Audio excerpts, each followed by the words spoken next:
रात की चमकती रोशनी में जब हवाओं में जश्न की खुशबू फैली हुई थी, उसी वक्त आर्या ने एक ऐसा फैसला ले लिया जो उसकी जिंदगी की दिशा बदलने वाला था।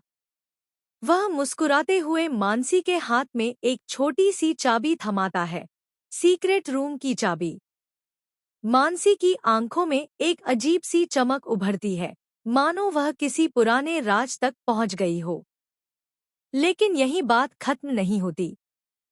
वह धीरे से मुस्कुराती है और कहती है, आर्या, मुझे एक और चाबी चाहिए, तुम्हारी कंपनी की चाबी। आर्या हैरान होकर उसे देखता है। मानसी के चेहरे पर अब कोई मासूमियत नहीं, सिर्फ हक जताने की ठंडक थी।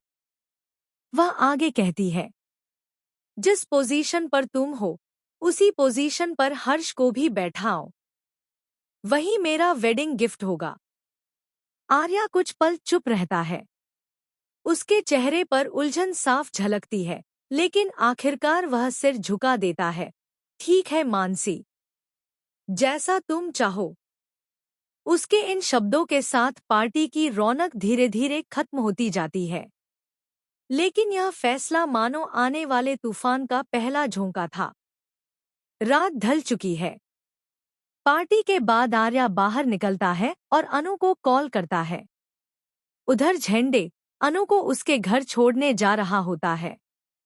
आर्या की आवाज में चिंता झलकती है। अनु, तुम ठीक तो हो ना? अनु धीरे से जवाब देती है, जी सर, मैं बिल्कुल ठीक हूँ।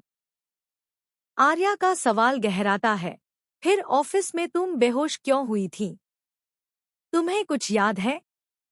अनु की आंखों में अंधेरा तैर जाता है। वह कहती है, मुझे बस इतना याद है कि मैं आपके केबिन में राजनंदिनी साड़ी की पुरानी फाइल्स देख रही थी। और फिर कुछ दिखा और मैं बेहोश हो गई। क्या दिखा था? आर्या का सवाल हवा में तैरता रह जाता है। अनु की निगाहें झुक जाती हैं। मुझे कुछ याद नहीं सर, बिल्कुल कुछ नहीं। अगली सुबह ऑफिस की गलियों में अब एक नई हलचल थी।